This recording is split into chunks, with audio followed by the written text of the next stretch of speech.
स्वागत है राघव जी, वक्तव्य प्रस्तुत कीजिए।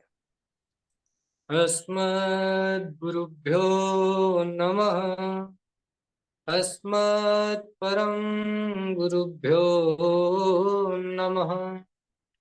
श्री राधा कृष्णाभ्यां नमः। श्री सद्गुरु चरण कमलेभ्यो नमः। सर्वेभ्यो नमो नमः।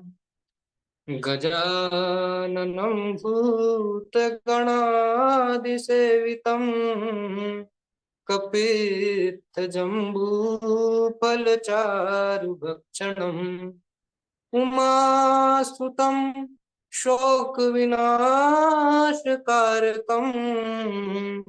नमामि विघ्नेश्वरपादपङ्कजम्।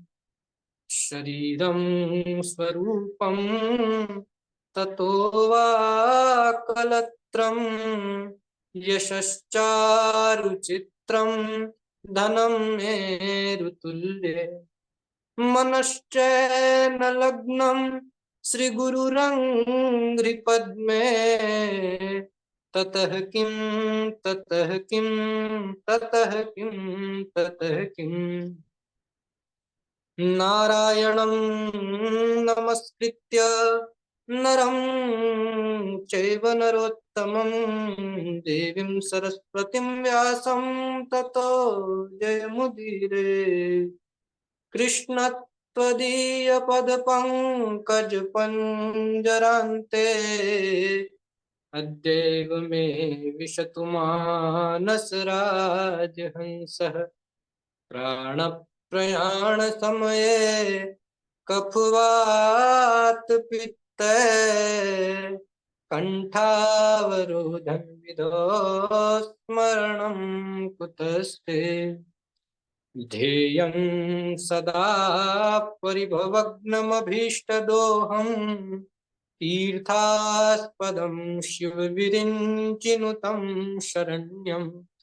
भृत्यार्थिहं प्रणतपालभवाब्धिपोतम् वन्दे महापुरुष ते चरणारविन्दम्। त्यक्त्वा स्वदुस्त्यजसुरेप्सितराज्यलक्ष्मीं धर्मिष्ठयार्यवचसा यदगादरण्यम्। मायामृगं दैत्येप्सितमन्वधावत् वन्दे महापुरुष ते चरणारविन्दम्। बर्हापीडं नटवरवपुः कर्णयो कर्णिकारम् बिभ्रद्वासः कनककपिशम् वैजयन्तीं च मालाम्। रन्ध्रान् वेणोरधरसुधया पूरयन् गोपवृन्दे वृन्दारण्यम् स्वपदरमणं प्राविशद्गीतकीर्ति। वृन्दारण्यं विपदरमणं स्वपदरमणं प्राविशद्गीतकीर्ति। बोलिए श्रीमद्भागवत महापुराण की जय। अनंत कोटि ब्रह्मांड नायक अचिंत्य कल्याण गुणगण निधान सर्वेश्वर सर्वाधिपति अकारण करुणा वरुणान अकारण करुणा कारक सर्वजन कल्यशापहारक परात्पर पर ब्रह्म सच्चिदानंद घन स्वरूप श्री कृष्ण एवं श्री राधा रानी जी के युगल चरणारविंदों में दास का प्रणाम।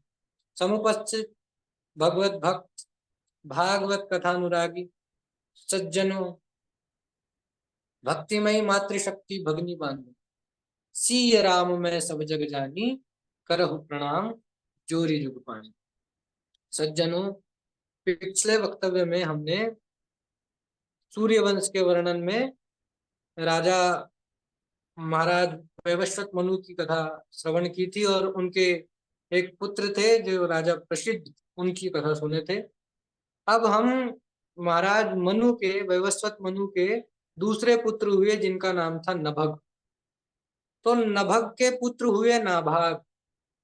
क्या हुआ, नाभाग जब विद्या अध्ययन करने के लिए गुरुकुल गए हुए थे, उस समय सारे भाइयों ने मिलकर के पिता की संपत्ति को आपस में बांट लिया। जब विद्या अध्ययन करने के पश्चात राजकुमार नाभाग अपने महल में लौटे और उन्होंने अपना हिस्सा मांगा, तो सारे भाइयों ने मना कर दिया। कहा कि तुम्हारे वक्त, तुम्हारे उसके लिए कुछ नहीं बचा, तुम्हारे भाग के लिए, तुम्हारे हिस्से में सिर्फ पिताजी महाराज हैं, तुम इन्हीं का पालन पोषण करो, इन्हीं को अपने साथ में रखो। नाभाग अपने पिता नभग जी महाराज को लेकर के वन की ओर चल पड़े। और नभग जो थे ये बहुत बड़े विद्वान थे, तो इन्होंने देखा कि वन में ऋषि लोग बैठ करके यज्ञ कर रहे हैं। तब महाराज नभग ने अपने पुत्र नाभाग को कहा कि पुत्र, यह ऋषि लोग छठवें दिन यज्ञ में भूल कर बैठते हैं, इसलिए तुम वैश्वदेव संबंधी दो सुख इन लोगों को बतला दीजिए, जिससे ये प्रसन्न हो जाएंगे तुम पर, और यज्ञ में जो बचा हुआ धन है वह तुमको दे देंगे। तो नाभाग ने जाकर के वह दो सूक्त वहां के ब्राह्मणों को बता दिया। ब्राह्मण लोग अति प्रसन्न हुए और उन्होंने यज्ञ का जो बचा हुआ धन था वह सब धन राजकुमार नाभाग को दे दिया। उसे लेकर के नाभाग जब वापस लौटने लगे, तब उत्तर दिशा की ओर से एक पुरुष आया और उसने कहा कि यज्ञ में बचे हुए धन का अधिकार मेरा है, इसलिए यह धन मेरा है। तो राजकुमार ने कहा कि हे देव, यह तो धन मुझे ऋषियों ने दिए हैं, इस पर आपका कैसे अधिकार है। तो उस पुरुष ने कहा कि तुम जाकर के अपने पिताजी से पूछो। तब राजकुमार नाभाग अपने पिता नभग के पास जाकर के कहते हैं कि पिताजी, मैं यज्ञ से बचा हुआ धन लेकर के आ रहा था, परंतु मार्ग में एक पुरुष मिला और उसने वह यज्ञ का भाग कहा कि यह भाग तो मेरा है। तब नाभाग ने कहा कि बेटा, प्रजापति दक्ष जब उन्होंने यज्ञ करवाया था, उसमें जब यज्ञ भाग निर्णय किया गया, तो यही निर्णय किया गया था कि यज्ञ का जो अवशिष्ट धन बचेगा वह रुद्र को रहेगा, रुद्र का भाग रहेगा, भगवान शंकर का अधिकार रहेगा। इसलिए नाभाग, वह भगवान शंकर हैं, तुम जाकर के उनको प्रणाम करो। नाभाग ने जाकर के रुद्रदेव को प्रणाम किया और कहा कि देव, इस धन पर मेरा नहीं, आपका ही अधिकार है, इस धन को आप ही ले लीजिए। भगवान शंकर उस नाभाग की सत्यनिष्ठा पर अति प्रसन्न हुए और सारा धन उनको दे दिए और ब्रह्म तत्व का उपदेश दिए और अंतर्धान हो गए। तो सज्जनों, इन्हीं महाराज नाभाग के पुत्र हुए परम भक्त, भगवान के परम यशस्वी भक्त श्री अम्बरीश जी महाराज। महाराज अम्बरीश भगवान के परम भक्त थे और सातों द्वीपों वाली पृथ्वी के एक छत्र अधिपति थे। अतुलनीय ऐश्वर्य उनको प्राप्त था, परंतु फिर भी वह समस्त भोग सामग्रियों को स्वप्न के समान समझते थे। क्या मानते थे? सवै मनः कृष्ण पदारविन्दयोर् वचांसि वैकुंठ गुणानुवर्णने करो हरिर्मन्दिरमार्जनादिषु श्रुतिं चकार अच्युत सत्कथोद्ये।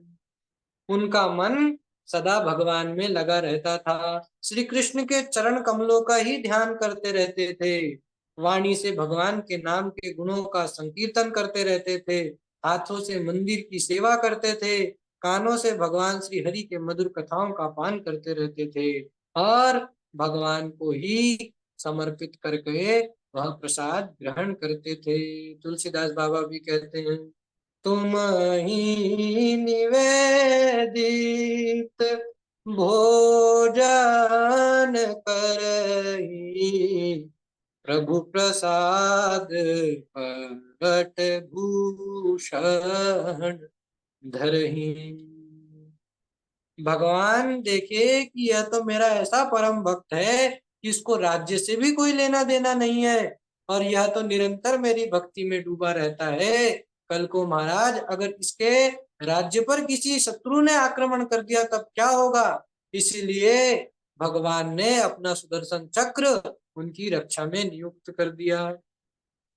एक बार की बात है कि महाराज महाराज अम्बरीश ने अपनी पत्नी के साथ, महारानी के साथ 1 वर्ष तक एकादशी का निर्जला व्रत किया। अब क्या हुआ, जब अंतिम एकादशी थी तो उन्होंने उद्यापन के लिए द्वादशी तिथि को भगवान का अभिषेक किया, षोडशोपचार से भगवान की पूजा किए और ब्राह्मणों को बहुत सा धन दिया, उनको भोजन करवाया। और स्वयं पारणा करने के लिए जब उपवास खोलने के लिए प्रस्तुत हुए, उसी समय वहां पर महर्षि दुर्वासा अपने शिष्य मंडली के साथ पर वहां आ गए। उनको आया देख करके राजा अम्बरीश ने ऋषि दुर्वासा का पूजन किया, उनसे प्रार्थना की कि प्रभु आप भी यहाँ पर भोजन प्रसाद लीजिए।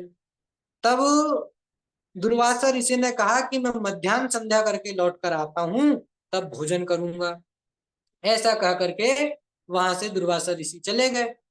अब क्या हुआ, इधर ऋषि दुर्वासा स्नान संध्या करने में निमग्न हो गए। अब सज्जनों, एक बात यह है कि एकादशी का उपवास करें, द्वादशी को पारणा कर लिए तो उसका फल मिलता है। अब यहाँ पर द्वादशी तिथि कम समय के लिए, उस तिथि में पारणा करना जरूरी था, वरना व्रत का फल क्षीण हो जाता। अब द्वादशी तिथि बीती जा रही है और महर्षि दुर्वासा को आने में समय लग रहा है। यह विचार करके महाराज अम्बरीश ने अपने कुल पुरोहित, अपने गुरु सूर्य कुल हुए जो पुरोहित थे महाराज श्री वशिष्ठ जी महाराज, उनसे कहा कि गुरुदेव मैं असमंजस में पड़ गया हूँ, क्या करूं क्या ना करूं, क्योंकि महर्षि दुर्वासा आए हुए हैं, मेरे अतिथि हैं, उनको भोजन करवाना मेरा कर्तव्य बनता है, परंतु द्वादशी में अगर मैं पारणा ना करूं तो मेरा फल भी चला जाएगा, उल्टा मुझे पाप लगेगा। इस परिस्थिति में मुझे क्या करना चाहिए। तो महाराज वशिष्ठ ने कहा कि तुम भगवान शालिग्राम का चरणोदक ले लो, इसको लेने से तुम्हारा पारणा हो भी जाएगा और नहीं भी होगा। तुमको ये चरणोदक लेना, भोजन कर भी लेना है और भोजन नहीं भी करना है, इसलिए तुम यह कर लो। तो अब गुरुदेव की बात मान करके भक्त अम्बरीश ने चरणोदक से पारणा कर लिया। लेकिन क्या हुआ महाराज, उसी समय महर्षि दुर्वासा, वे तो अत्यंत क्रोधी हैं, उन्होंने देख लिया कि राजा ने पारणा कर लिया है। उन्होंने अत्यंत क्रोधित होकर के कहा कि राजन, तुमने मुझे बिना पवाए ही स्वयं पा लिया, इसलिए तुमने मेरा अपराध किया है, मैं तुमको दंड देता हूँ। ऐसा कहकर दुर्वासा ने अपनी जटा में से एक जटा को खींचे और उसे भूमि पर पटक दिए, जिससे एक कृत्या उत्पन्न हुई। वह आग की लपटें छोड़ रही थी। वह कृत्या भक्त अम्बरीश को जलाने के लिए आगे बढ़ी, लेकिन जैसे ही आगे बढ़ी, वहां पहले ही उनकी सेवा में नियुक्त सुदर्शन चक्र ने उसको जला करके भस्म कर दिया। और जिसने वह कृत्य भेजा था उसी का नाश करने के लिए महर्षि दुर्वासा के पीछे दौड़ा।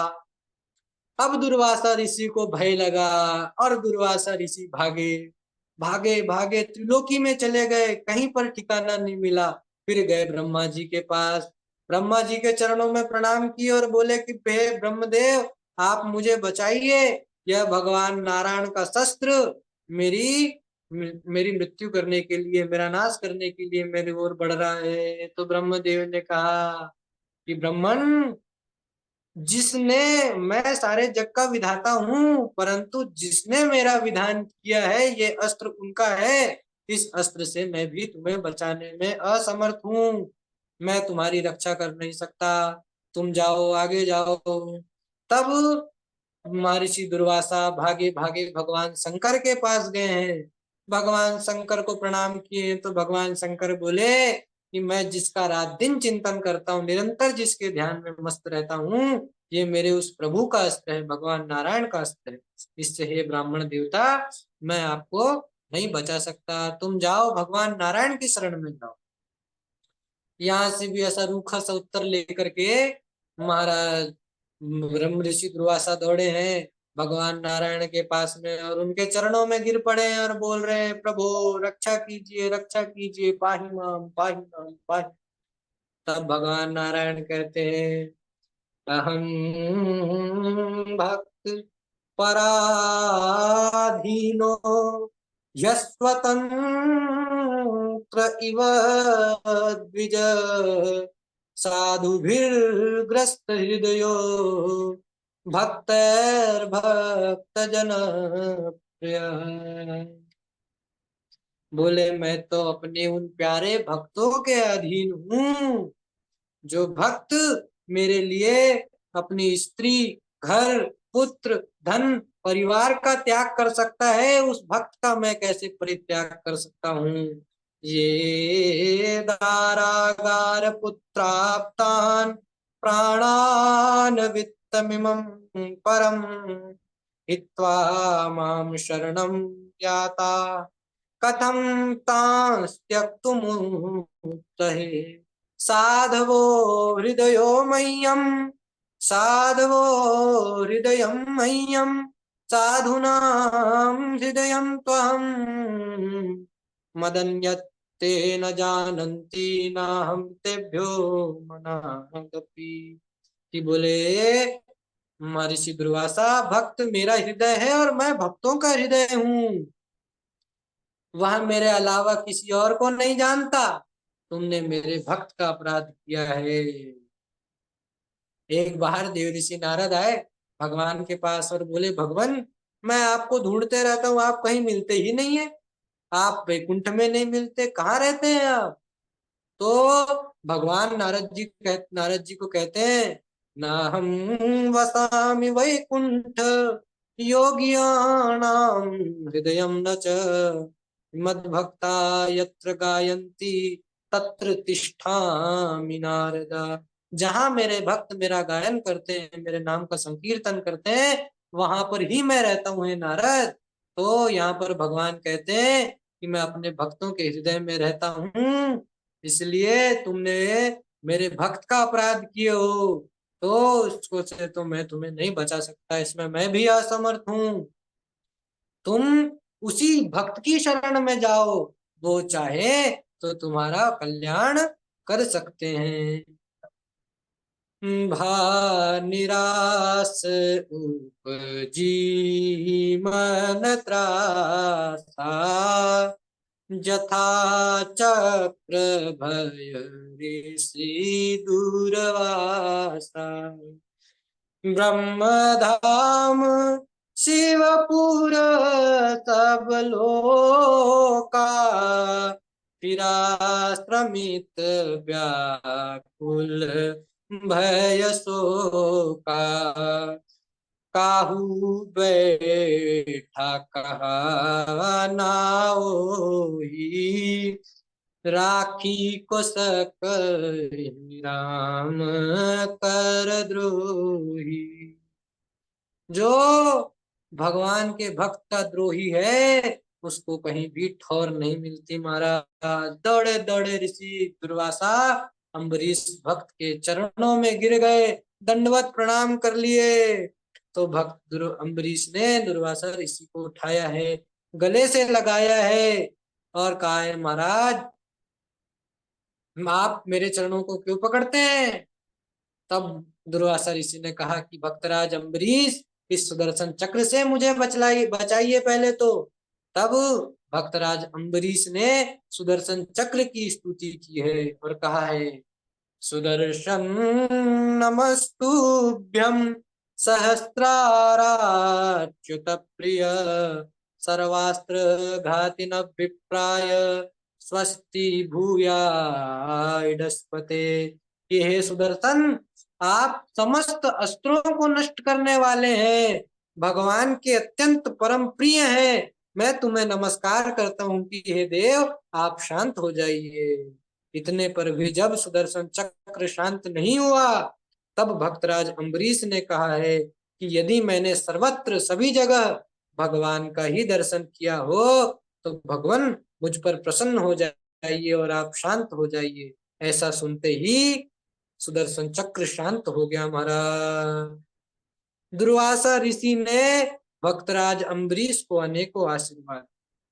कहते हैं यहाँ से दौड़ते दौड़ते जब यहाँ से दुर्वासा ऋषि भागे थे, तब से लेकर के आज जब लौटे हैं तब तक 1000 दिव्य वर्ष हो गए हैं महाराज। इतने में राजा परीक्षित ने कुछ भी ग्रहण नहीं किया है, सिर्फ भगवान का चरणामृत ही ग्रहण किया है। तो महाराज अम्बरीश की भी यहाँ पर हालत बहुत ही नाजुक थी। उन्होंने महाराज महर्षि दुर्वासा को प्रणाम करके पहले उनको भोजन करवाया है। उसके बाद जब वो पश्चात जब चले गए तब स्वयं ने रानी के साथ में भोजन किया है महाराज। वे अनेकों वर्षों तक राज्य किए हैं और फिर राज्य अपने पुत्रों को सौंप करके वन में चले गए और भगवान का भजन करने लगे और भगवान को प्राप्त कर गए। बोलिए भक्त वत्सल भगवान की जय। अब महाराज महाराज स्वयंभू मनु के पुत्र हुए इक्ष्वाकु, उन्हीं के वंश में आगे चल करके महाराज यूनाश्व का जन्म।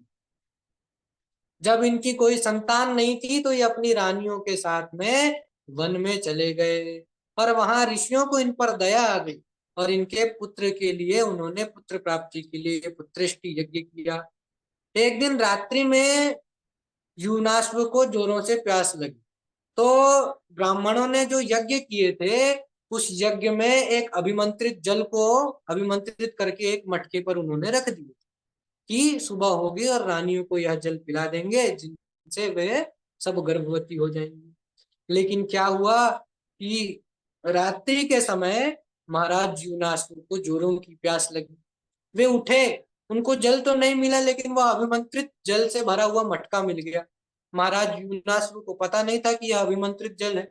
वो तो प्यास के मारे उस जल को पान कर गए महाराज। अब उस जल को पी लेने से महाराज यूनाश्व के ही गर्भ में उदर में गर्भ रह गया महाराज। समय आने पर दाहिनी कोख को फाड़ करके उनसे एक पुत्र उत्पन्न हुआ और वह पुत्र रोने लग गया क्योंकि अब माता रहती तो उनका दुग्ध पान कर सकता था। अब पिता से उत्पन्न हुआ है तो वह बालक रोने लग गया। तो ऋषियों ने कहा कम धायस्यति, इसका पालन कौन करेगा, इसका पिता कौन होगा, इसको दूध कौन पिलाएगा। तब देवराज इंद्र प्रकट हुए और अपनी तर्जनी उंगली उस बालक के मुख पर डाल करके बोलते हैं माम धाता, इसका धाता इसका पिता मैं बनूंगा। तब से उस बालक का नाम हुआ मानधाता। बोले महाराज यह मानधाता इतना बलवान था कि रावण आदि दस्यु भी इसके डर से भाग जाते थे, इसीलिए इसका एक नाम त्रसद दस्यु भी पड़ा। महाराज मानधाता की 50 कन्याएं थी। एक बार क्या हुआ, महर्षि सौभरी ये यमुना के जल पर तपस्या कर रहे थे। इन्होंने वहां पर क्या देखा कि एक मत्स्यराज मछलियों के साथ में विहार कर रहा है। उसको विहार करता देख करके महर्षि सौभरी के भी मन में आया कि मैं भी विवाह करूं। विवाह की इच्छा जागृत हुई महाराज। वह आए महाराज मानधाता के पास में और कहा कि महाराज आपकी 50 कन्याएं, मेरा विवाह किसी एक के साथ में आप करवा दीजिए। अब महाराजा मानधाता ने देखा ऊपर से नीचे तक महर्षि सौभरी को, तो तपस्या करके तो इनका शरीर पूरा सूख गया है, ऊपर से नीचे झुर्रियां झुर्रियां पड़ी हुई थी। अब महाराज मानधाता ने सोचा कि अगर मैं मना कर दूं तो ऋषि नाराज हो जाएंगे, मुझे श्राप दे देंगे, कैसा करना चाहिए। तो मानधाता ने मुनिवर से कहा कि महाराज आप मेरी कन्या के महल में चले जाइए और उन कन्याओं में से जो आपको पसंद कर ले आप उसी के साथ में विवाह कर लीजिए। महर्षि सौभरी समझ गए कि यह मेरे से पीछा छुड़ाना चाहते हैं, मेरे इस रूप को देखेंगे तो कोई भी कन्या मेरे से विवाह नहीं करना चाहिए। तो महर्षि सौभरी ने अपने योग के बल से अपने शरीर को इतना सुंदर बनाया महाराज, और उस सुंदर रूप को लेकर के वह राजमहल में गए तो 50 कन्या महाराज महर्षि सौभरी को पसंद कर गई और सभी ने विवाह के लिए हामी भर दी। तब महर्षि सौभरी ने एक साथ 50 रूप लेकर के 50 कन्या के साथ में विवाह कर लिया। उन्हें अपने आश्रम पर लेकर आ गए। अनेकों वर्षों तक उनके साथ भोग भोगते रहे। एक दिन बैठ करके विचार करने लगे कि मेरे विनाश को तो देखो, कहा मैं अकेला था, एक मत्स्य को विहार करते हुए देख करके स्त्रियों के रूप में मैं 50 रूपों में बट गया और सबसे संतानें हुई तो संतानों के कारण 5,000 रूप में बट गया। तब क्या कहते हैं वो, संगम त्यजेत मिथुन वृत्तिनाम मुमुक्षु सर्वात्मना न विसृजेद बहिरिन्द्रियाणि एकश्चरन् दहति चित्तमनन्त ईशे युञ्जीत तद्व्रतिषु साधुषु चेत् प्रसंगः।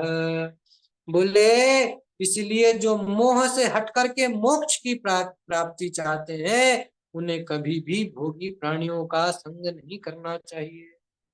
वह अकेला ही भ्रमण करे और अपनी इंद्रियों को बाहर भटकने ना दे महाराज। अपने चित्त को भगवान के चरणों में लगा दे और यदि उसकी किसी की संग करने की इच्छा है तो भगवान के प्रेमी भक्तों का संग करे। इस प्रकार विचार करके महाराज महर्षि शौभरी ने अपने घर को छोड़ दिया, वन में चले गए और वहां भगवान का भजन करते हुए भगवान को प्राप्त कर लिए। इन्हीं महाराज मानधाता के वंश में आगे चल करके त्रिशंकु हुए और त्रिशंकु के पुत्र हुए महाराज हरिश्चंद्र, सत्यवादी हरिश्चंद्र। लेकिन जब हरिश्चंद्र को कोई संतान नहीं थी, उन्होंने वरुण देव का यजन किया और प्रार्थना की कि महाराज आप यदि मुझे पुत्र दे दें तो उस पुत्र से मैं आपका यज्ञ करूंगा। वरुण देवता ने कृपा कर दी, हरिश्चंद्र को पुत्र हुआ जिसका नाम हुआ रोहिताश्व। बालक उत्पन्न होने पर वरुण देव आए, बोले महाराज मेरा यजन करो। तो महाराज ने कहा कि मेरा पुत्र अभी छोटा है, बालक है, इसके दांत निकल आए तब इसका यजन करो। जब वह दांत निकल आए तब वरुण देव पुनः पुनः आए। तब महाराज ने कहा कि महाराज अभी तो इसके दूध के दांत टूट करके निकल जाएं, पुनः हो जाएं, तब आपका यजन करो। दूध के दांत निकले तब वरुण देव आए। तब महाराज ने कह दिया हरिश्चंद्र ने कि इसका उपनयन संस्कार होगा तब करूंगा। उपनयन संस्कार करने की बारी आई तब आए, तब भी महाराज हरिश्चंद्र ने कोई बहाना देकर के आगे बढ़ा दी, बात को टाल दी। इधर जब रोहित को पता चला कि मेरे पिताजी तो यज्ञ में मेरे को ही पशु बलि बना करके मेरी बलि देना चाहते हैं, तो वह तो राज्य छोड़ करके वन में चले गए। इधर बारंबार मना करने पर वरुण वरुण देव रुष्ट हो गए और उन्होंने हरिश्चंद्र को श्राप दे दिया, बोले जाओ तुम्हें महादर रोग हो जाए। जब रोहित को पता चला कि मेरे पिता को तो महोदर रोग हो गया है, तब वह वन से घर लौटने लगे। उसी रूप बदल करके ब्राह्मण का रूप लिया, महात्मा का रूप लिया और कहा बेटा यज्ञ में मरने से अच्छा तो तुम तीर्थों का भ्रमण करो, वही श्रेयस्कर है। रोहित तीर्थों में भ्रमण करने लगा। वह जब भी घर लौटने को देखता तो देवराज इंद्र कोई ना कोई बहाना बना करके उसको रोक लेते। इस प्रकार 5 वर्ष बीत गए। छठे वर्ष में रोहित ने क्या किया कि अजिगर्त के मंझले पुत्र थे सुनह से, उनको मोल ले लिया और अपने पिता को सौंप दिया कि बोले मेरे बदले इसका यजन करिए आप। जब पिता हरिश्चंद्र यज्ञ करने लगे, उस सुनहसेप की बलि देने की बारी आई तो सुनहसेप डर गया और अपने ही मामा विश्वामित्र की गोद में बैठ गया। विश्वामित्र को उस पर दया। विश्वामित्र ने वरुण देव की स्तुति की और जिसपे वरुण देव प्रसन्न हो गए, हरिश्चंद्र को रोग से मुक्त कर दिए और उस बालक को भी जीवन दान। तो बोले परीक्षित, इस रोहित के ही वंश में आगे चलकर महाराज बाहुक का जन्म। जब शत्रुओं ने इनका राज्य छीन लिया तो यह अपनी पत्नियों के साथ में वन में आ गए। वृद्धावस्था के कारण इनकी मृत्यु हो गई। इनकी जो छोटी रानी थी वह गर्भवती थी और वह सती होना चाहती। यह बात जब महर्षि औरवों को पता चली तो उन्होंने रानी को सती होने से रोक दिया। जब अन्य रानियों को यह बात पता चली कि महाराज का अंश तो इस छोटी रानी के अंदर विद्यमान है, तो उन्होंने ईर्ष्यावश उस रानी को विष भोजन के साथ में विष, परंतु गर्भस्थ शिशु पर विष का कोई भी प्रभाव नहीं पड़ा और समय आने पर वह विष को ही लेकर के उत्पन्न हुआ। तो विष को कहते हैं गर। तो जो सगर के साथ में उत्पन्न हुआ, इसलिए उसका नाम पड़ा सगर। महाराज सगर चक्रवर्ती सम्राट थे। इनकी सुमति नामक पत्नी से इन्हें 60,000 संतानें हुई। जब महाराज सगर अश्वमेध यज्ञ कर रहे थे, उस समय इंद्र यज्ञ का घोड़ा चुरा करके ले गया, क्योंकि इंद्र को डर लगा रहता है कि कोई अश्वमेध यज्ञ कर ले, 100 अश्वमेध कर ले तो वो मेरी गद्दी छीन लेगा। जब महाराज सगर के पुत्र 60,000 पुत्र घोड़ा ढूंढने के लिए निकले, उन्होंने कपिल मुनि के आश्रम में अश्वमेध के यज्ञ का घोड़ा बंधा हुआ देखा, तो उन्होंने समझा कि कपिल देव ही चोर हैं, तो उनको अपशब्द कह करके शस्त्र उठा करके मारने दौड़े।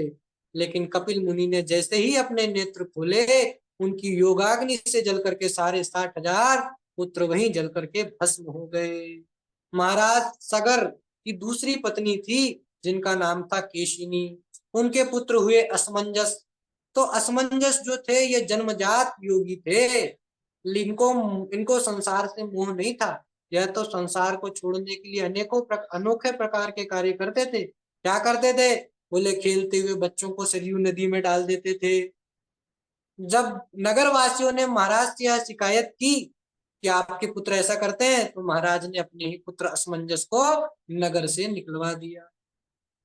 तो बोले अब असमंजस तो यही चाहते थे कि मैं नगर छोड़ करके वन में जाऊं। तो महाराज असमंजस ने योग बल से समस्त बालकों को जीवित कर दिया और स्वयं वन में चल गए। असमंजस के ही पुत्र हुए अंशुमान। तो अंशुमान पितामह सगर की आज्ञा से यज्ञ का घोड़ा ढूंढने निकले। आगे चलकर देखते हैं तो क्या देखते हैं, महर्षि कपिल के आश्रम में घोड़ा है और अपने जो चाचा हैं, इनके तो शरीरों के भस्म पड़े हुए, ढेरों के ढेर लगे हुए। तो उन्होंने महर्षि कपिल की स्तुति की, जिससे भगवान कपिल प्रसन्न हो गए और कहा बेटा तुम इस घोड़े को ले जाओ। फिर महाराज उस राजकुमार अंशुमान ने कहा कि हे कपिल देव, मेरे चाचाओं की मुक्ति का उपाय क्या है?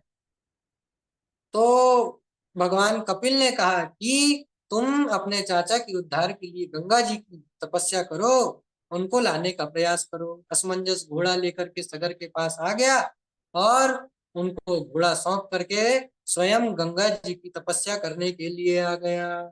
लेकिन घोर तपस्या करने पर भी अंशुमान को सफलता नहीं मिली। महाराज अंशुमान के पुत्र हुए राजा दिलीप। उन्होंने भी गंगा जी को लाने के अनेकों प्रयास करे, परंतु उन्हें भी सफलता प्राप्त नहीं हुई। फिर उन्हीं महाराज दिलीप के पुत्र हुए भगीरथ। इन्होंने ऐसी तपस्या की है महाराज कि उनकी तपस्या से स्वयं माता गंगा प्रकट हो गई है। उन्होंने कहा भगीरथ, मैं तुम्हारे साथ पृथ्वी में चलने के लिए तैयार हूँ, परंतु मैं आकाश से जैसे ही धरती पर गिरूंगी तो मेरे वेग को कौन सहेगा? मेरे वेग को सहे ऐसा कुछ करो, नहीं तो अगर मेरे वेग को सहन नहीं कर सके तो मैं तो पृथ्वी को फोड़ करके रसातल में चली जाऊंगी, तुम्हारी सारी तपस्या व्यर्थ चली जाएगी। इसके अलावा जब मैं पृथ्वी पर आऊंगी तो अनेकों पापी मुझ में स्नान करके अपने पाप धुलेंगे, जिससे मैं दूषित हो जाऊंगी। तो मैं अपने शरीर अपने पाप का मार्जन कहाँ करूंगी? तब भगीरथ ने कहा साधवो न्यासिनः शांता ब्रह्मिष्ठा लोक पावना हरत्यघ्यं तेंग संगात स्वास्ते विद्धरी। कि माता भगवान के जो परम प्रेमी भक्त हैं, वे उनके हृदय में अघरूपी अघासुर को मारने वाले श्री हरि स्वयं निवास करते हैं। जब आपको उनके शरीर का स्पर्श होगा, वे आपके जल में स्नान करेंगे, तो आप में जितने पाप है वह पाप संपूर्ण तरीके से नष्ट हो जाएंगे। इसके अलावा अब मैं भगवान शंकर की तपस्या करता हूँ, उनको प्रसन्न करता हूँ, वे आपके वेग को धारण कर लेंगे। ऐसा कह करके भगीरथ ने भगवान शंकर की स्तुति की, उनकी तपस्या की, जिससे हमारे भोले बाबा प्रसन्न हो आए और उन्होंने अपनी जटा पर गंगा जी को स्थान दे दिया और अपनी जटा का एक जटा को खोल दिए, जिससे गंगा जी की एक धारा मानसरोवर से गंगोत्री होते हुए चल पड़ी और महाराज भगीरथ के पीछे पीछे बहने लगी, जिससे गंगा जी भगीरथ के द्वारा लाई जाने के कारण गंगा जी का नाम पड़ा भगीरथी।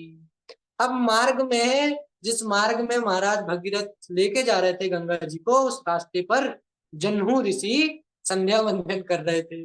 उन्होंने देखा कि बड़े वेग से एक नदी मेरी ओर आ रही है, तो उन्होंने एक ही चुल्लू में सारी नदी का पान कर लिया, आचमन कर गए। भगीरथ ने देखा कि इतनी मेहनत से मैं गंगा जी लाया और इन्होंने तो एक ही आचमन में इनका पान कर लिए। तो उन्होंने महर्षि जन्नू से प्रार्थना की। तब महर्षि जन्नू ने अपनी जांग को फोड़ करके उससे गंगा जी को प्रकट किया। इसलिए गंगा जी का एक नाम जाह्नवी भी पड़ा। गंगा जी और आगे बढ़ी।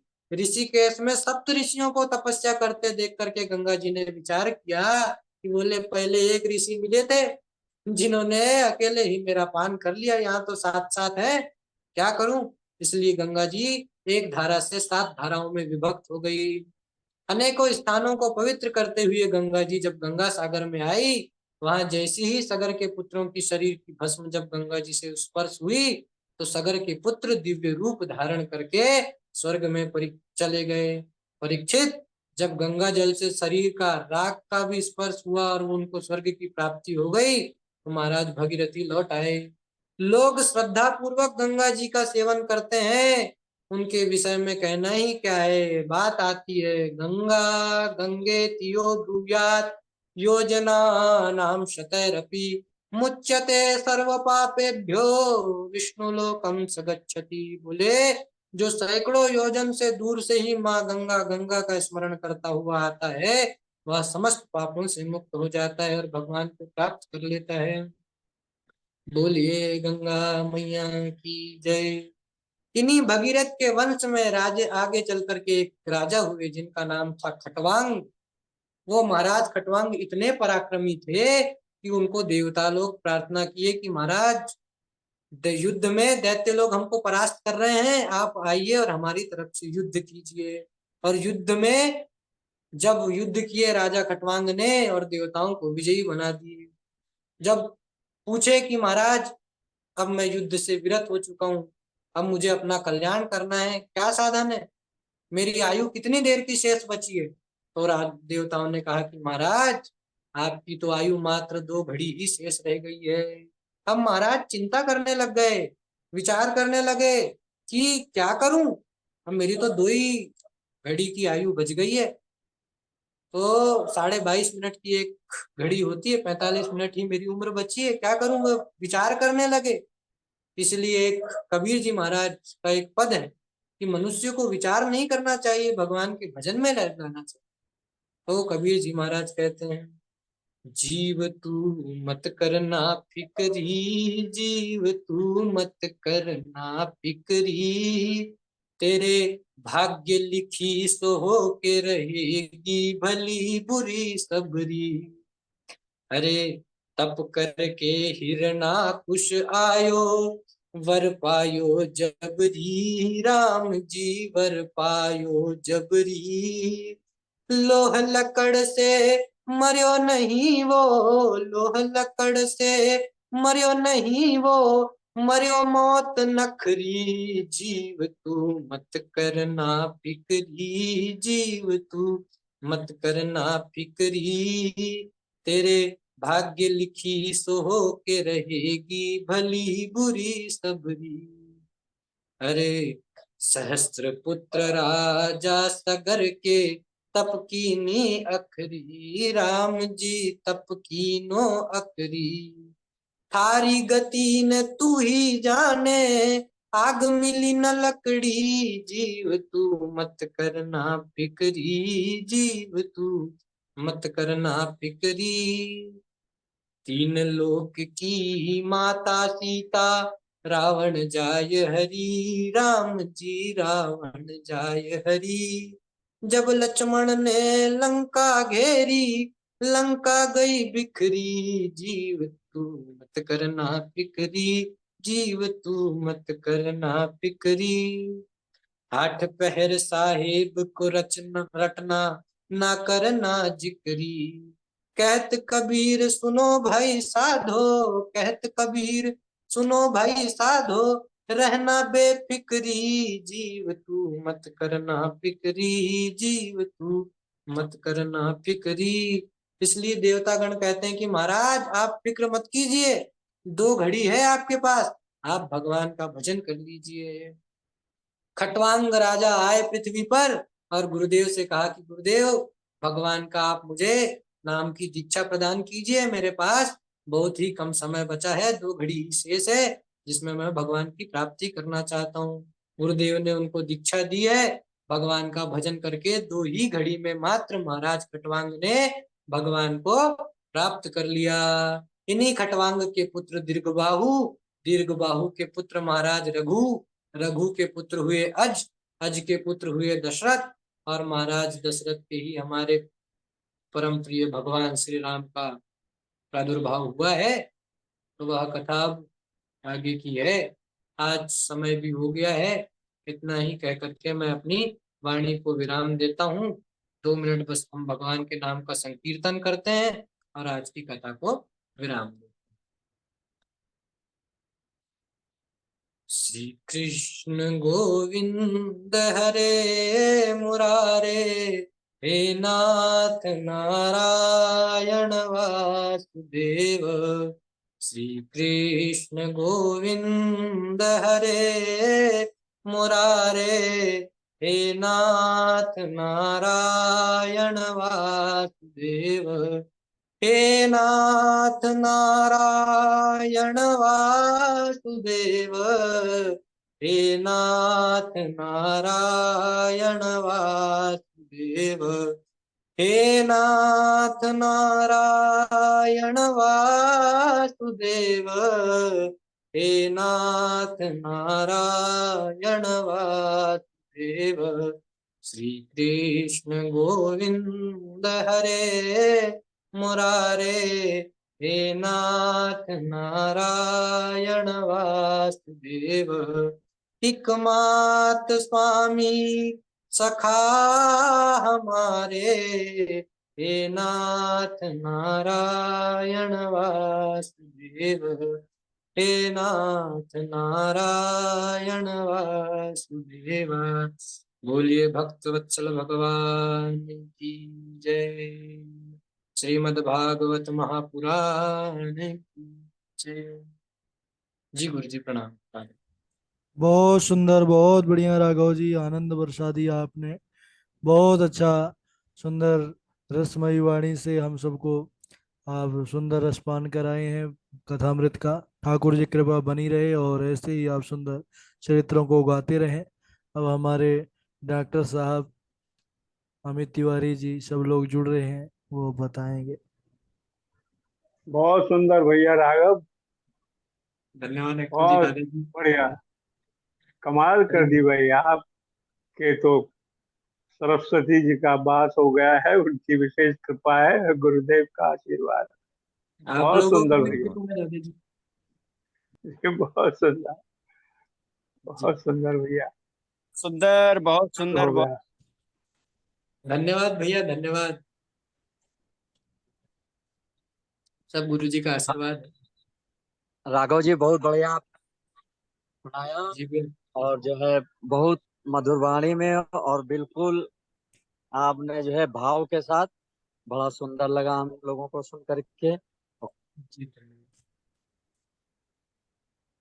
वैसे ही आप चलिए चलते राघव रहें। जी, बाकी सभी लोग चैट बॉक्स पर अपना प्रसन्नता वर्णन कर रहे हैं कि बड़ा अच्छा लगा। जी वर्षा गुरु। जी हैं, नीरज जी हैं, आशु जी हैं, रवि जी हैं, सभी लोग हैं, पूर्वी हैं, प्रभाकर जी हैं। तो सबका धन्यवाद भाई राघव जी की तरफ से। जी।